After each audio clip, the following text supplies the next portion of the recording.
Gurur Brahma, Gurur Vishnu, Gurur Devo Maheshwaraha, Gurureva Param Brahma, Tasmai Shri Gurave Namaha.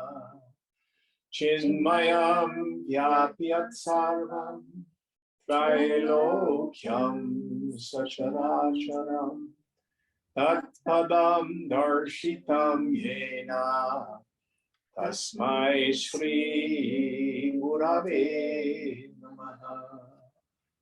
Tvameva Mata cha Pita, Tvameva Bandhuscha Sakha, Tvameva Vidyat Dravidam, Tvameva Sarvam Mama Deva Deva, Tvameva Sarvam Mama Deva Deva.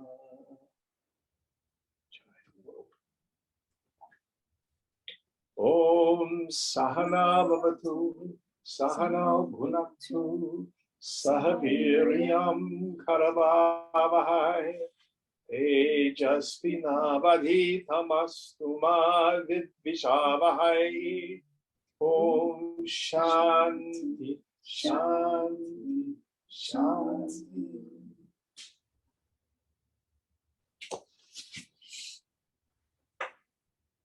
Let me get rid of this box.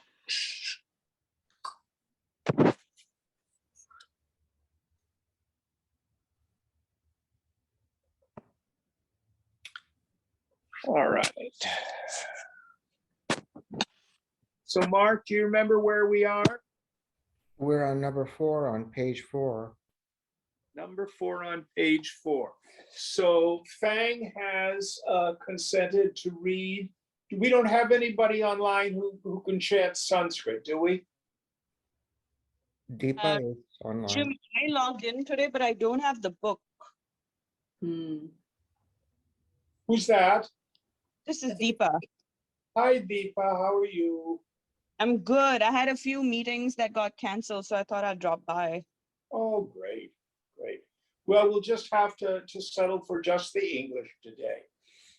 Give me if I can find the book online, I might be able to pull up the Sanskrit and then I chant. But give me a couple of minutes and I'll confirm. But carry on. All right. So for now, we'll go with Fang. Okay. Slow and loud so everyone can hear you. When the teacher finds from signs that knowledge has not been grasped or has been wrongly grasped by the disciple, he should remove the causes of non-comprehension, which are past and present sins, laxity, want of previous firm knowledge of what constitutes the subjects of discrimination between the eternal and the non-eternal, courting popular esteem, vanity of caste, etc., and so on, through means contrary to those causes, enjoined by the Shrutis and Shritis? Shmriti, yes. Okay.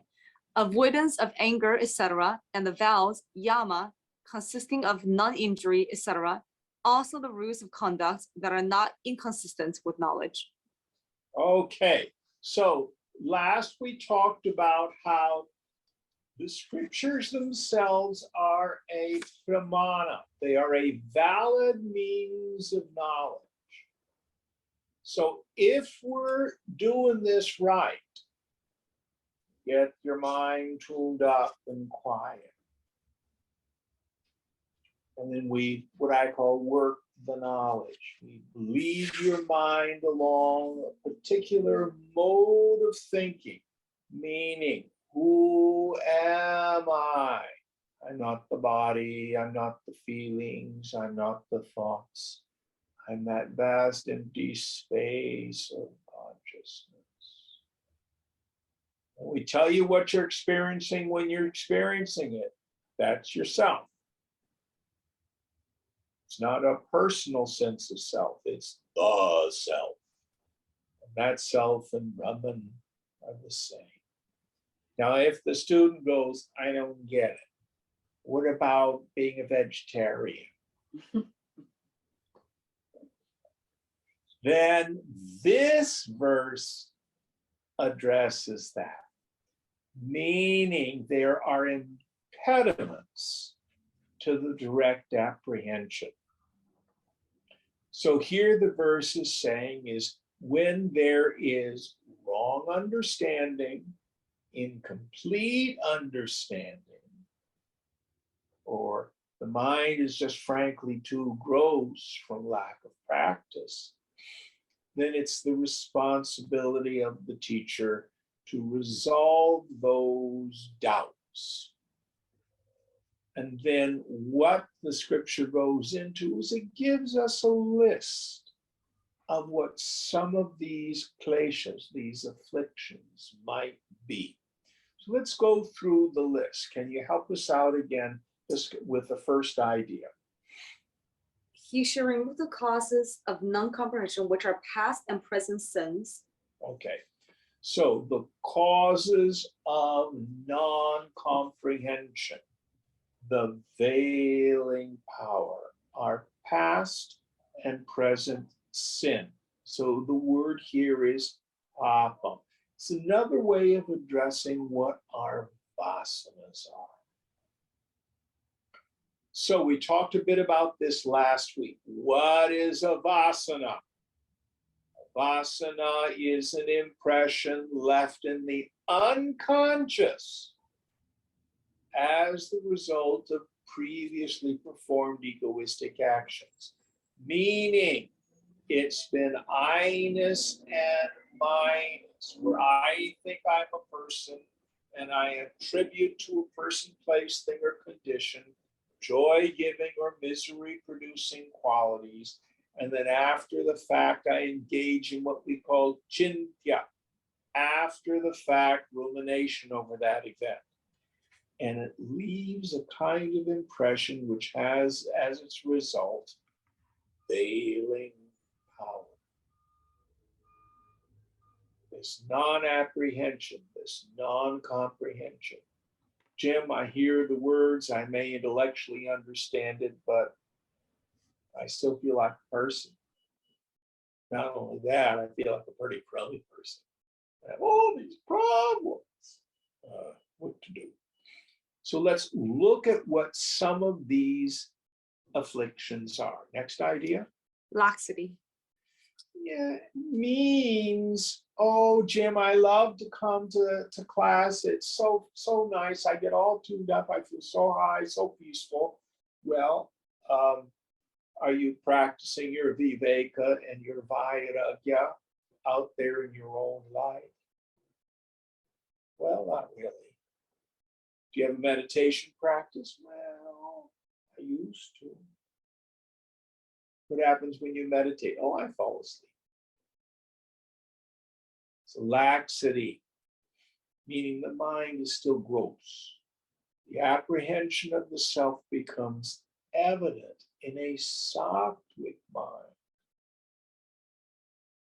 What we need to do is scrub away the tamas and the rajas. The mind is clear. So laxity is something we have to work on. And it involves tapas. It involves, that is usually translated as austerity. But the essence of tapas is the mind and our behavior has habituated modes of thinking and acting. It's like a river flowing in this direction. So if you want to change the course of a river, what do you have to do? Dam up the water, you dig another channel. So the water flows in another direction. So that's what we need to do. That is tapas. We have to make the personal effort to not go down the rabbit hole. Oh, I'm just venting, Jim. Knock yourself out.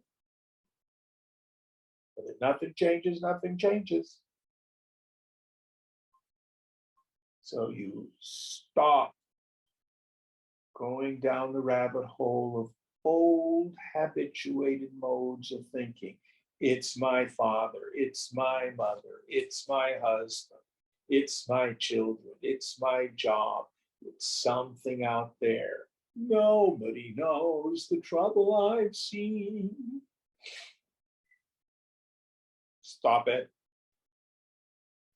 Turn the mind into more conducive channels of thinking and of behaving.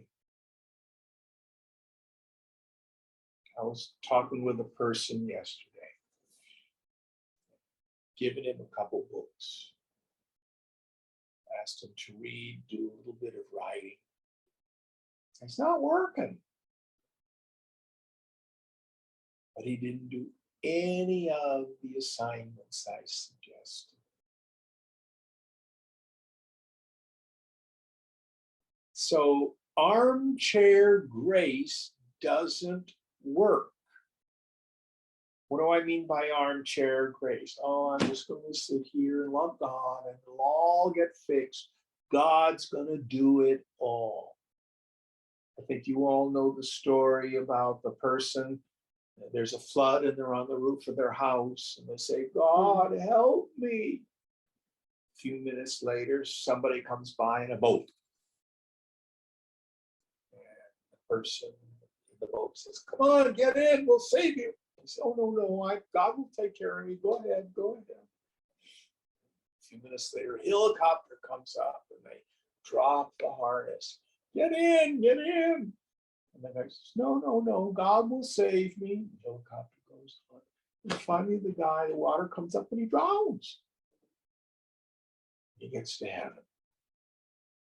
He's there at the pearly gates. He says to God, I thought you were going to save me.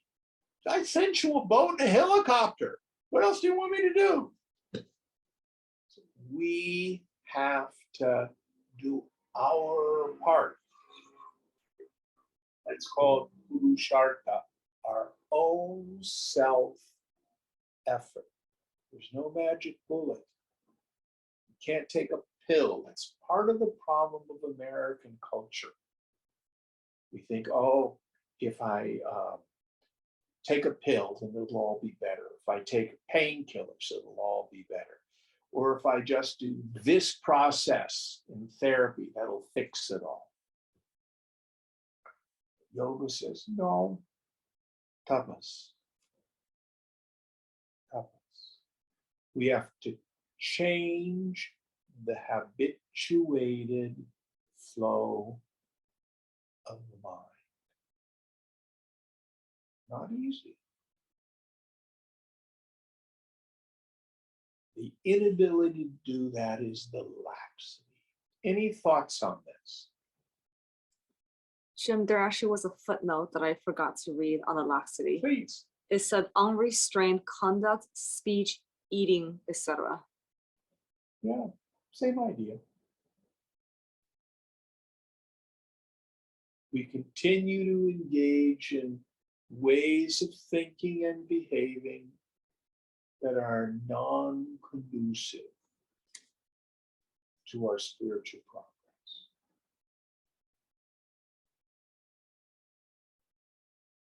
How can you tell if it's non-conducive? Well, Scott, are you online? Yes. Can you give us the list of the yamas and niyamas? I always forget them. Yeah. Ahimsa or non-harming, satya, truthfulness, Wait, asteya, slower. Start with what's the first one? ahimsa, non-harming or non-violence. Ahimsa, non-violence. Next one. Satya, truthfulness. Satya, truthfulness. Asteya, non-stealing. Non-stealing, asteya. Brahmacharya, the right use of energy. Yes. Aparigraha, non-greed or non-hoarding. Non-grasping, literally, yes. And the niyamas are shaucha, purification. Yes, literally cleanliness, being pure in your physical habits, your clean clothes, clean house, etc. Santosha or contentment, my favorite. Yes, Tapas or austerity. yes, Svadhyaya, self-study. yes. And in Yes. the yoga, just before we go on, in Yoga Sutra, Swadhyaya has a different definition than in the Vedanta. In the Vedanta, it means your own study of the scriptures at home. In Yoga Sutra, it basically means personal psychological inventory. Right. An understanding what your own character strengths are and character defects. Next one. Then the last one is Ishvara Pranidhana. Surrender of the Ishvara fruits- Pranidhana. Yes. surrender of the fruits of one's practice to a higher power. Trustful surrender to God. So there's a real good 10-point program for right thinking, right conduct. Is that helpful? Yes, thank you. Yes. Very, very useful. All right, next idea. Want of previous firm knowledge of what constitutes the subjects of discrimination between the eternal and the non-eternal. And the footnote here says, vis-a-vis the self and the non-self under subjects. Yes. So you get involved in a spiritual tradition, and somehow the goal is other than this. I can remember in the old-timey days when a lot of us would go down to the Siddha Yoga Foundation, and where Baba Muktananda was there, and everybody was supposed to try to see the blue pearl in meditation. Or you get involved and, okay, how are you doing with your chakras? Are they opening up and blah, blah, blah, blah, blah. Or they think the goal is something to do with energy or stuff like that. Not that these things are not true at the relative level. But in the end, the discrimination that we need to focus on is, who am I? What is my essential nature? So many people get caught up in other ancillary practices and goals in this work. Next idea. Courting popular esteem. Say again. Courting popular esteem. Okay, so at one level, it means what I'm interested in is the approval of other people. And then Trungpa, Chogyam Trungpa Rinpoche, coined a wonderful expression: spiritual materialism. When your spiritual path itself becomes another ego possession.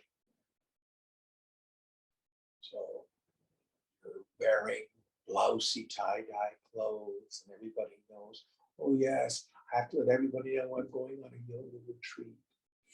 Or you're all gaunt and stuff like that, dour faced. What's going on? Oh, I'm fasting. Or you're off at a cocktail party, you have to let everybody know what retreats you've gone on, what gurus you studied with, what books you're doing, etc. So your spirituality becomes another possession of the ego. Major trap for people. Any thoughts on this? Next idea. Vanity of caste. Yes. So in India, it's a big deal. You're a Brahmin, you're special. You're automatically to be worshipped. But as Swamiji used to say, you may, in Gita, Krishna says, I am the author of the fourfold caste. By the way, the word for caste in Sanskrit is varna, which literally means color. So you can see there's some racial undertones in that. But he says it's author of the fourfold caste according to guna and karma, meaning the qualities of your mind and what you do. It does not say jati, birth, or janma. So if you are born into the Brahmin caste, but you spend all your time money grubbing, guna and karma, the quality of your mind, the actions you do, well, you're a merchant.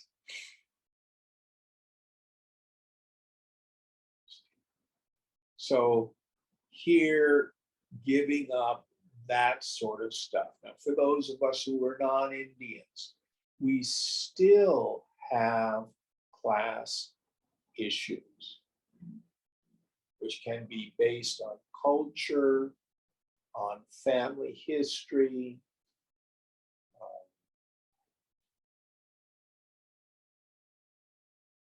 You know, we otherize people who are different than our own background.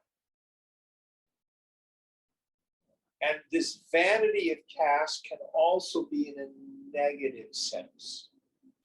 If you think you're not as good as other people, as well as thinking that you're better than other people.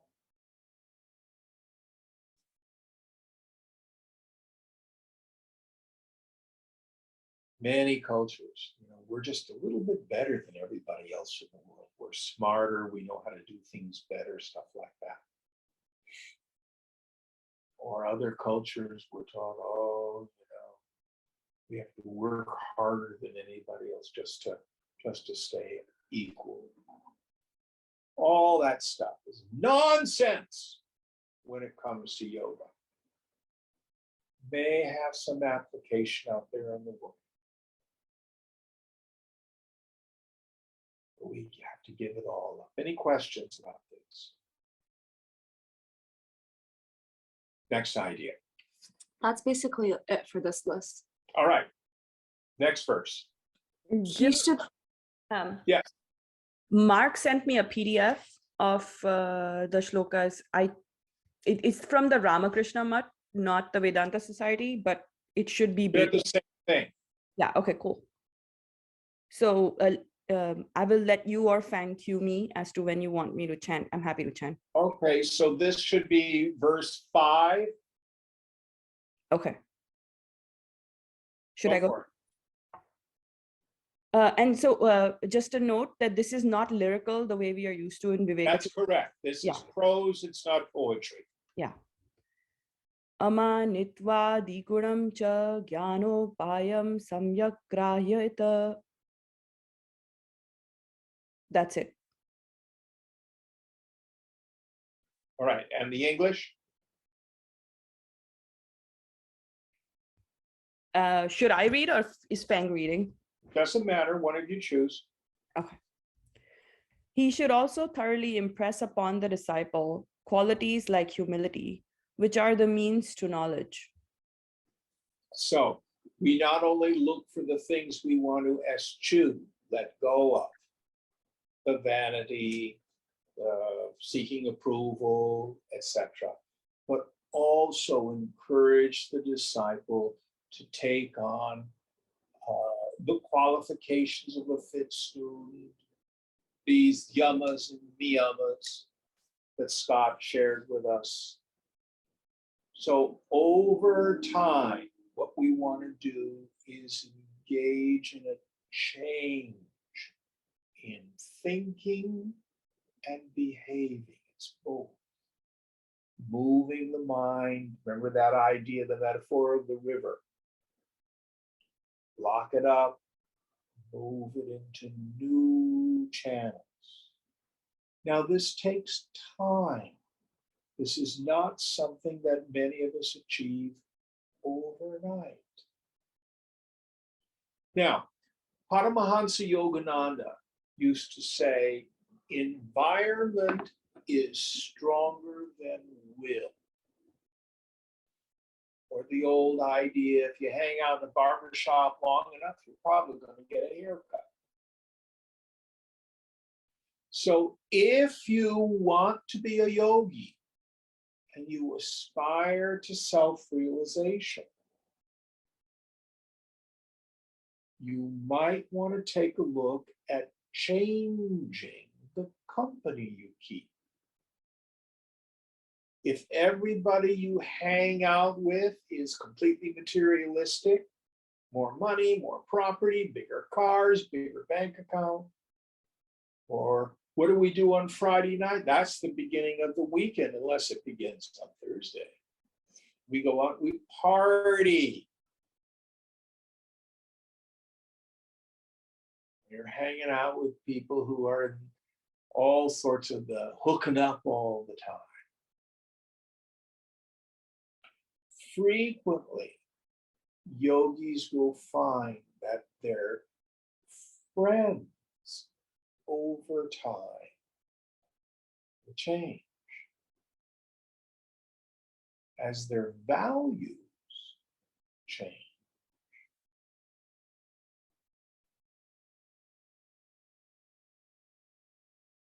So there can be a grieving process frequently as we let go of an extroverted way of life. Any thoughts on this?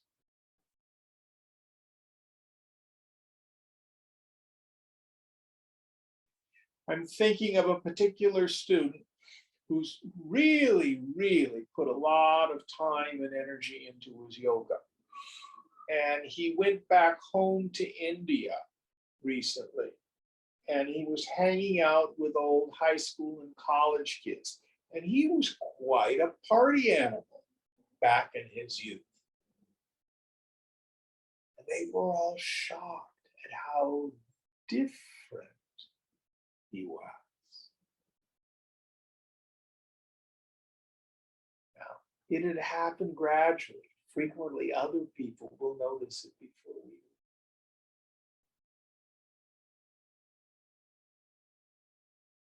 Any thoughts on this?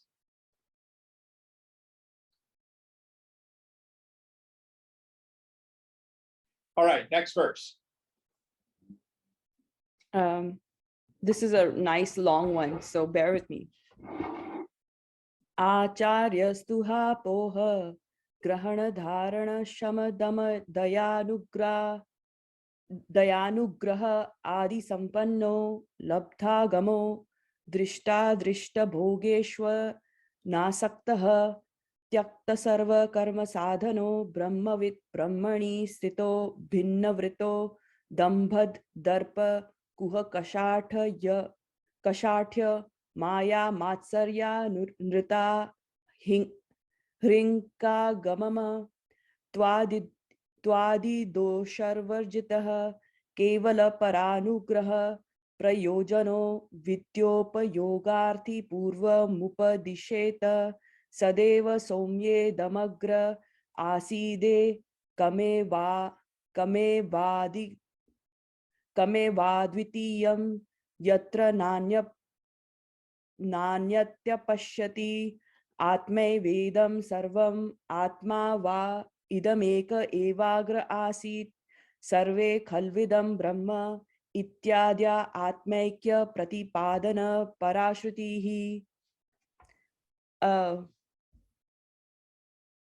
The teacher is one who is endowed with the power of furnishing arguments, pro and con, of understanding questions and remembering them, who possesses tranquility, self-control, compassion, and a desire to help others, who is versed in the scriptures and unattached to enjoyments, both seen and unseen, who has renounced the means to all kinds of actions, is a knower of Brahman and established in it, is never a transgressor of the rules of conduct, and who is devoid of shortcomings such as ostentation, pride, deceit, cunning, jugglery, jealousy, falsehood, egotism, and attachment.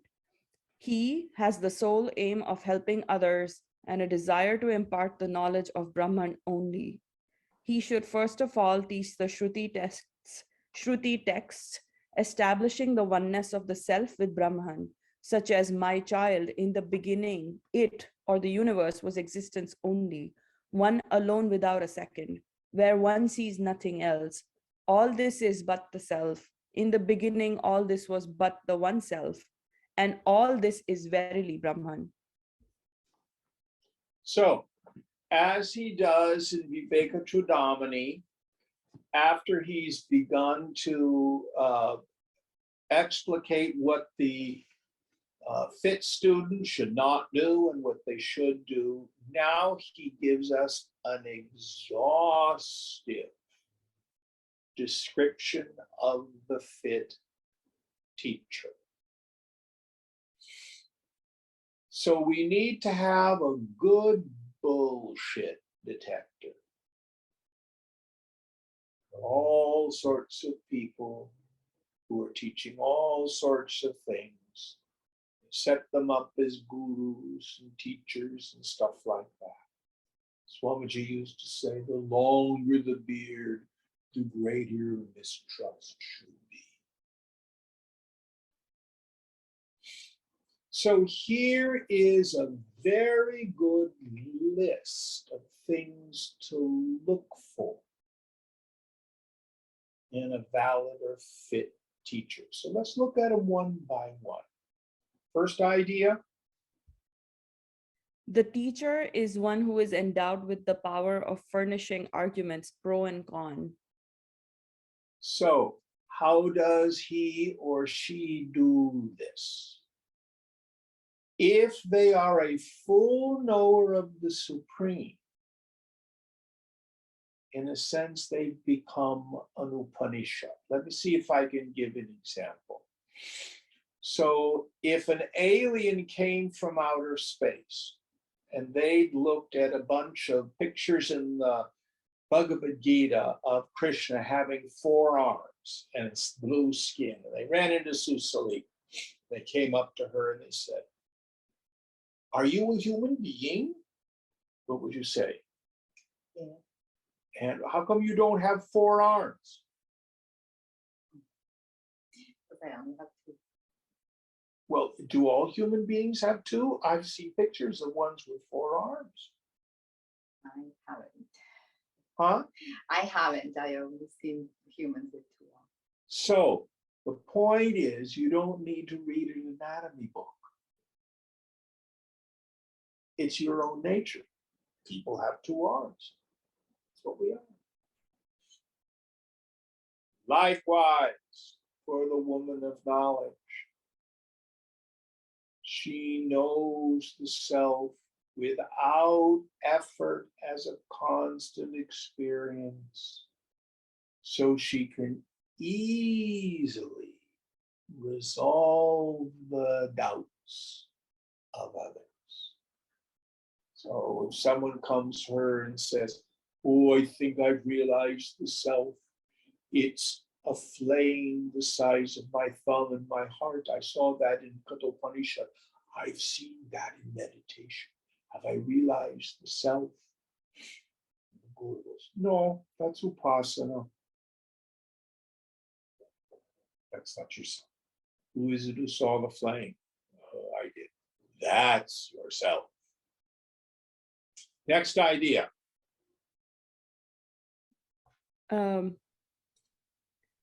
Of understanding questions and remembering them. Young gurus could do that. I hope I remember questions. So hopefully a good teacher will have the capacity to be able to listen,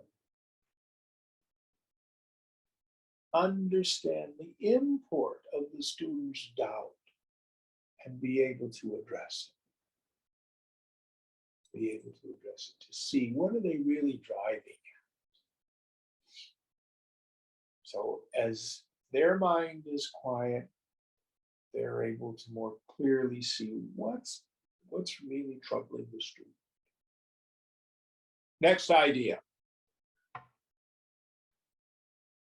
Who possesses tranquility?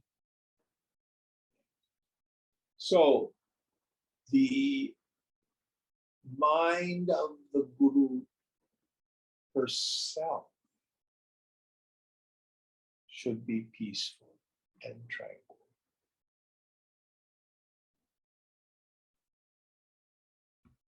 So they're not triggered by the upsets of the student. They don't bring the drama of their own life into the satsang hall.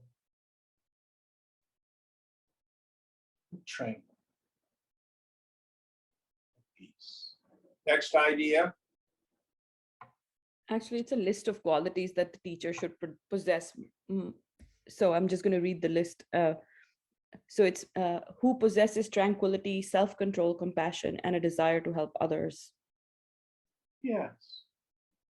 Tranquility, self-control, meaning the woman or man of knowledge, their worldly behavior should not be getting in the way of the teaching.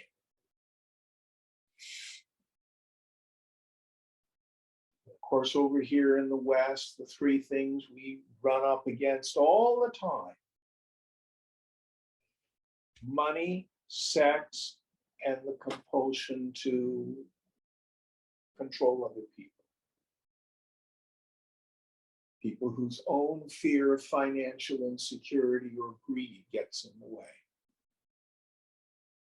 People who have not really dealt with their own sex issues, and then use that power dynamic in an abusive way.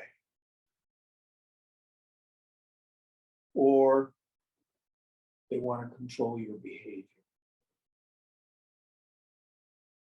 Those are the big ones in this culture. Be very cautious if you sense that in others. Next idea.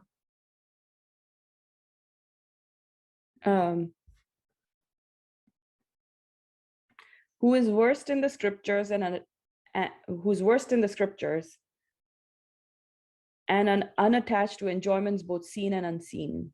Yes. So Shrotriya, why do they need to be versed in the scriptures? In Viveka Chudamani, Shankara will say, without knowledge of the self, study of the scripture is futile. With knowledge of the self, study of the scripture is again futile. So what is the purpose and the value of the scriptures? The scriptures serve as a bridge so that the direct experience of the teacher can be communicated to the student, so they can see the way the Guru sees. And in the scriptures, it's not because, oh, these were revealed by God. We don't want to get too hung up on sourcing here. What's survived for thousands of years are the scriptures that work. They are a powerful pramana. So the teacher needs to have familiarity with the scriptures so that they can deal with the doubts of the student. Any thoughts on this?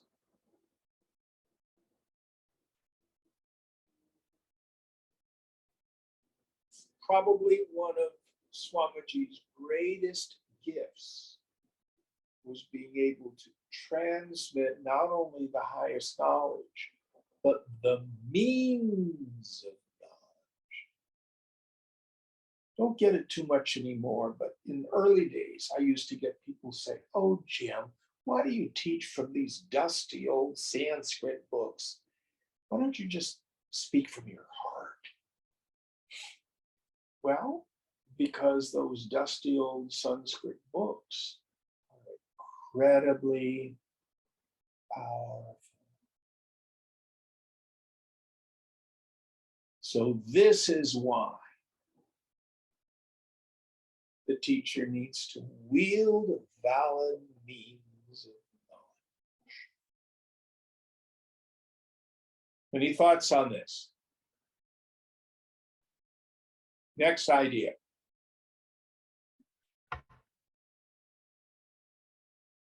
Who has renounced the means to all kinds of actions.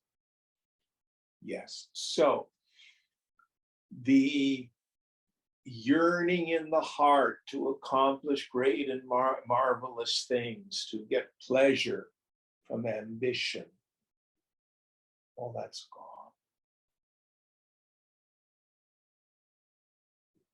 What impels the teacher into activity? Largely the desires of other people.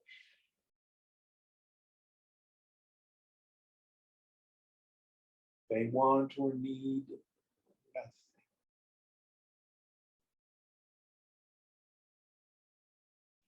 One of the things that can be very disquieting when we're with the teacher doesn't want anything that we have. You cannot develop a transactional relationship with the guru. It's impossible. That's very unique in our relationships. You can't buy their attention or affection. You can't earn it. You can't deserve it. Because you have nothing the teacher wants. The teacher gets joy in you finding out who you are.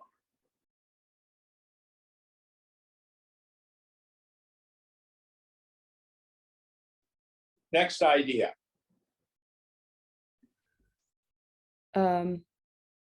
Is a knower of Brahman and established in it. Yes.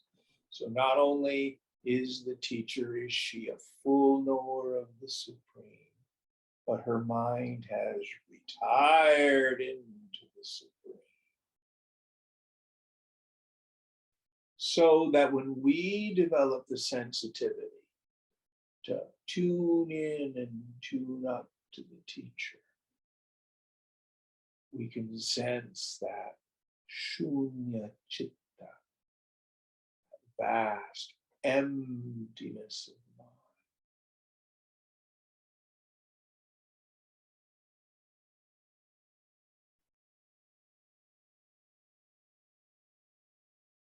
Next idea. Is never a transgressor of the rules of conduct. Yes. We have to hold this intention with the teaching that there are no rules for the guru. So it depends on what we mean by the rules of conduct. So if it means, oh, it's a particular holiday, did the guru observe it with ritual? It's meaningless.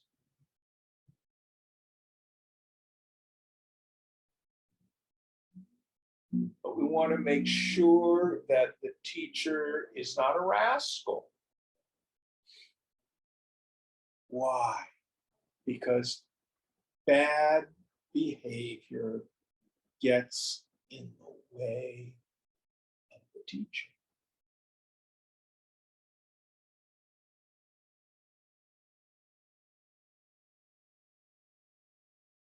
Next idea. and who is devoid of shortcomings such as ostentation, pride, deceit.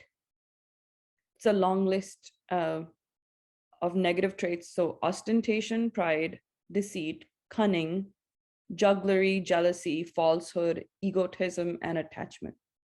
So jugglery is one that I want to speak to. Here, that usually means that they are a magician of some sort. They influence or try to acquire students by doing magic tricks and things like that.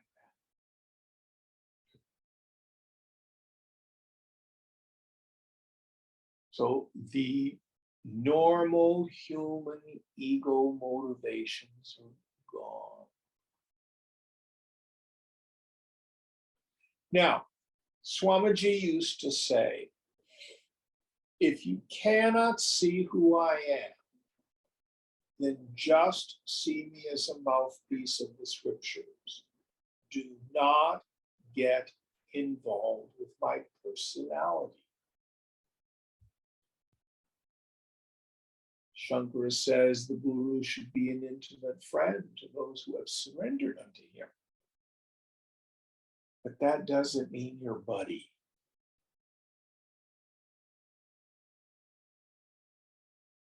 Take it seriously. Take it seriously. Next idea.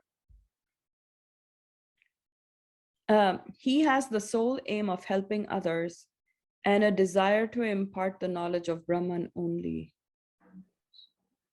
That is his aim in his relationship or her relationship with you. To watch you wake up. And in the end, the Guru is not the cause. The Guru is at best a gardener, does a little bit of pruning. I like the metaphor, the Guru is a midwife. Midwife doesn't have the baby, doesn't cause the baby. Mother has the baby. Midwife just facilitates it.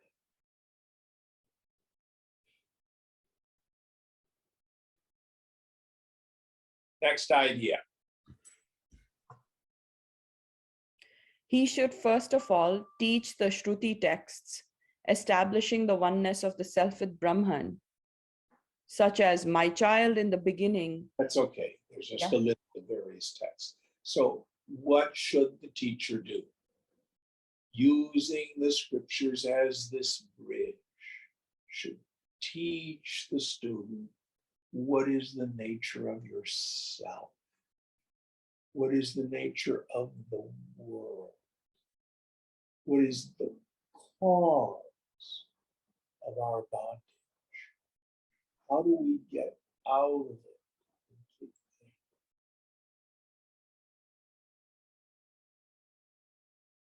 And why do we say the Shruti text? Here the Shruti text meaning specifically the knowledge that's found in the Upanishads. The Upanishads only concern one subject. It's the nature of ultimate reality. And as part of that, what is a human being's identity with that?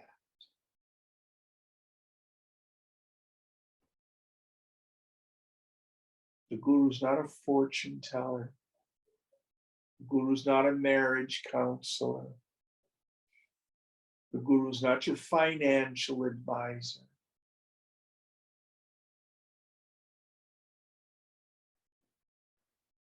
The Guru's not there to give you career advice. Job of the Guru is to show you who you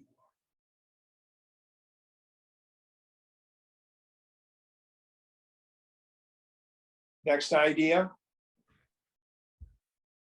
So I'll skip all the excerpts and sentences.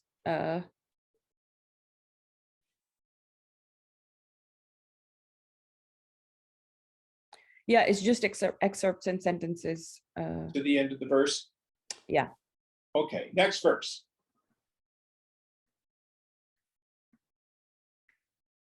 Just a sec. Okay. Upadishya cha grayeta brahmano lakshanam ya atma pahat papma yat sakshad parokshad triham yoshanaya pippase neti neti asthula manu sa esha neti adrishtam drishtam vijnanamanandam satyam jnanamanantam adrishye natmye sava esha mahanaja atma aprano gryamana sabhayabhyantaro yajah vijnana ghana eva anantara bahyama ananya deva tadvidita datho aviditat akasho vainama ityadi shrutibhi. I think 7 and 8 are together, so I'll read the next one too. All right. Smriti bhishcha na jayate mriyate va nadatte kasya chitta papam yatha kasha sthito nityam kshetragyam chapi mama vidhi nasatta nasaduchyate anaditva nirgunatvat samam sarveshu bhuteshu uttama purushastvananyah ityadibhi shrutyukta lakshana viruddhabhi parmatma samsaritva pratipadana parabhihi tasya sarvenananyatva pratipadana parabhishchah. I think it's just a list of sentences in both, and it concludes with, after teaching these, he should teach the definition of Brahman through Shruti texts as the self devoid of sins, the Brahman that is immediate and direct, that which is beyond hunger. Okay, let's take each one of these because they are very rich. Okay. So the first one, the self that's devoid of sin. So part of my problem in the spiritual life, I think I'm a bad person trying to get better. Or in the 12 steps, I'm a sick person trying to get well. Or I'm an immoral person trying to get moral. Or I have defects and I'm trying to be a good person. And in the beginning, that's a value to look at some of those ideas. But what the scriptures say is physical defects reach the body, emotional afflictions reach the mind, doubt and confusion reach the intellect. Nothing touches me.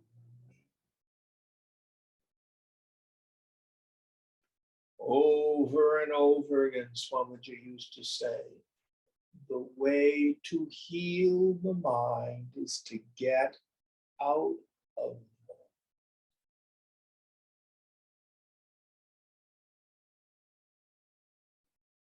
Now, various therapeutic traditions will say, yeah, but what about? You got to go through this process. You got to go through that process.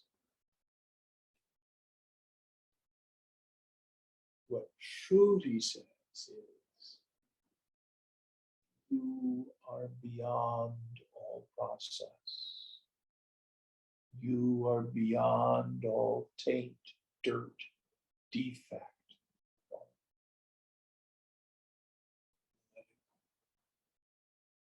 Next idea. The Brahman that is immediate and direct. Yes. So many of us think, oh, Jim, I'm waiting to have an experience of myself. Haven't had it yet. Oh, I'm planning on a trip to the Himalayas next year. because I really want to experience Brahman. Oh, I gotta wait till I take my retreat so I can experience myself. It's immediate. It's here. It's now. Who sees the phone? I do. That's yourself. You are never without yourself. My only problem is because of lack of investigation, I have all sorts of stupid assumptions about that self. Biggest one is I think on my body. Then right behind that, I think on my body, plus various mind states. Yourself is here. It's immediate. It's now. Once you get it, once you understand what it is, you're never without yourself. When are you ever not you? Once you clearly understand, I am not of this world.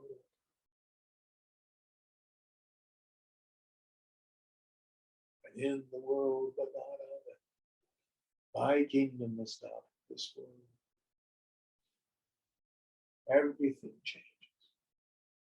Next idea. That which is beyond hunger and thirst. Yes. So it doesn't say I'm never hungry and I'm never thirsty. It means the world will have its allotted dose of pain and pleasure, conducive, non-conducive environments, sickness, health, tragedy, success. None of it touches self, myself. Never touches you. Just watch it. Let it go by. Next idea. Not this, not this. So here is the classic meditation of negation. Neti, neti. We never say neti. We never say neti, neti, neti. It's always neti, neti. Why? Because one is a negation of the microcosm. The other is a negation of the macrocosm. So you have a physical body. Meet one. Are you aware of your body? Wiggle your toes. Do you not know your toes wriggling? Take a breath. Who knows the breath in the body? The body is like a pot. Something you know. Macrocosmically, what we call the Jagat, the whole phenomenal universe is as it were the body of God. It's not the food tube.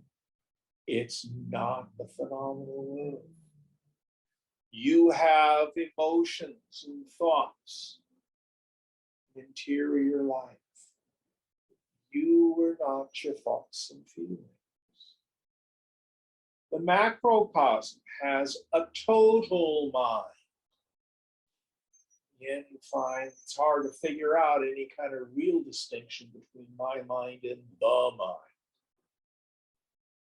But you are always the knower of both. Not this, not this. Even the vasanas. You are not your vasanas.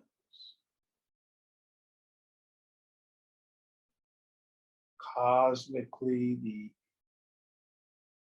cause of the Big Bang. That's not it either.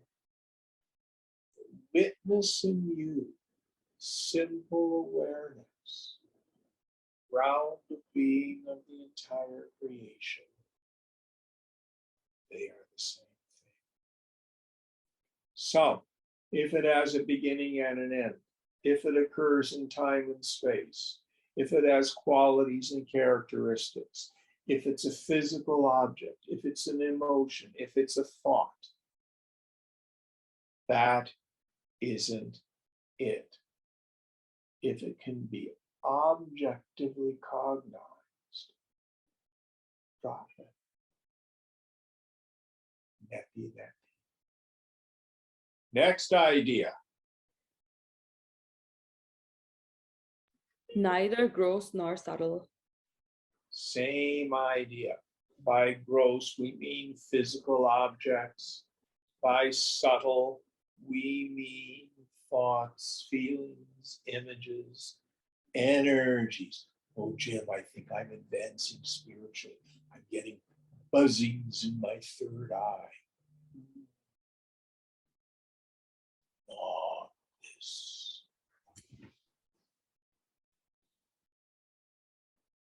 Gross, not subtle. Next idea. It is the seer itself unseen. Yes. So the self is that by which everything is cognized. Through the senses, it knows the phenomenal world. Through mind, you know feelings. Through buddhi, you know thoughts. It is the knower of the field in all fields, as we say in Gita. But you will never see yourself as an object. It is like trying to see your eyes. It is like trying to taste your tongue. It is like trying to shine a flashlight on its own batteries. I don't have any eyes, Jim. How come? I've never seen my eyes. Yet you see. So do not expect to see, to know the self as an objective phenomenon.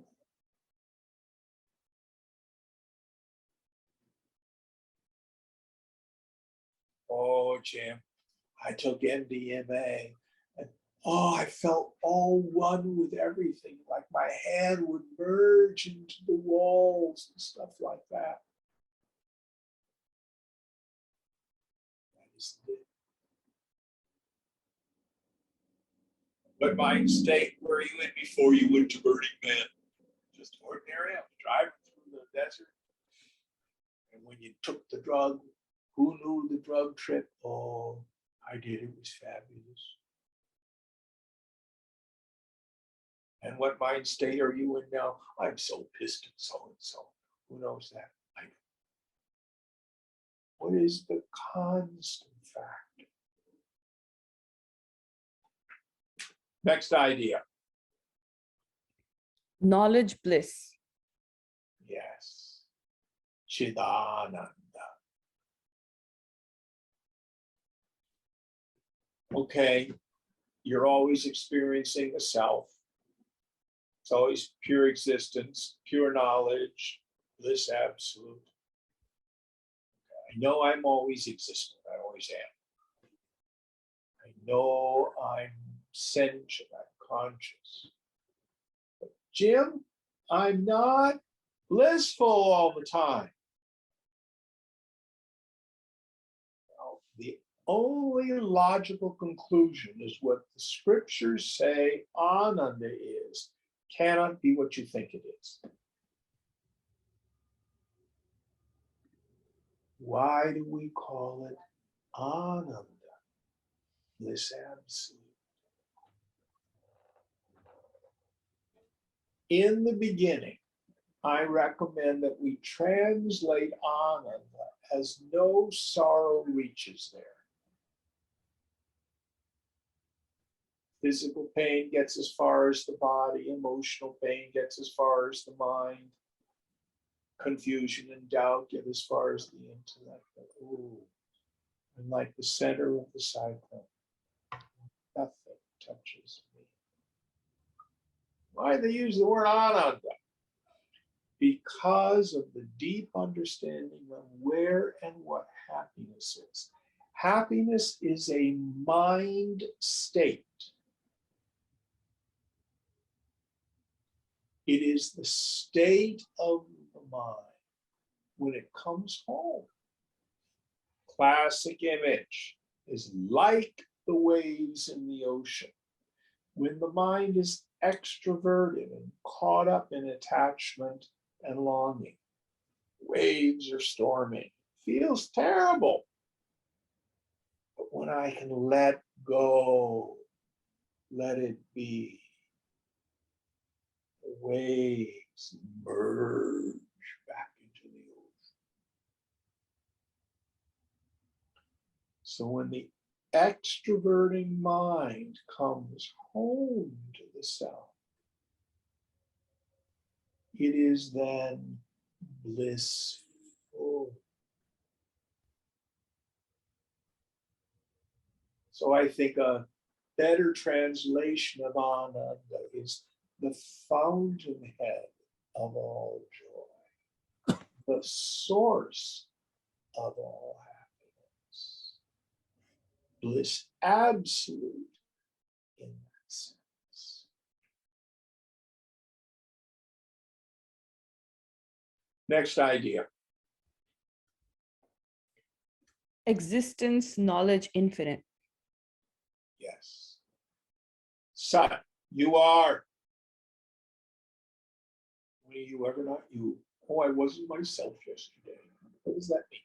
Oh, I was all cranky. No, it means you were in a different mind state. Who knew the cranky mind? I did. You're still you. Knowledge, even in deep sleep, we illumine the darkness. You close your eyes, you're not blind. You're seeing the back of your eyelids. That's what deep sleep is. And it's always there. Oh, what about before I was born? You don't know what was going on before you were born, but then you don't know what was going on the 21st of September 5 years ago. You have no experience of your non-existence. Next idea.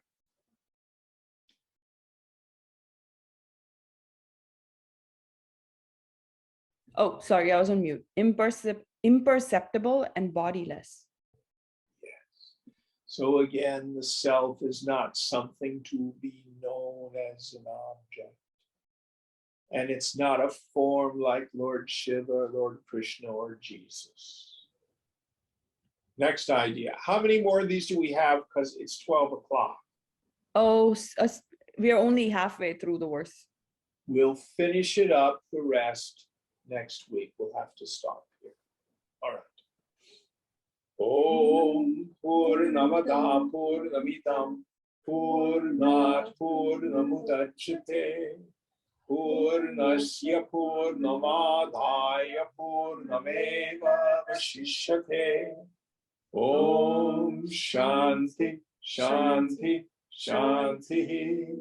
Hari Om Sri Guru Pyo Namaha.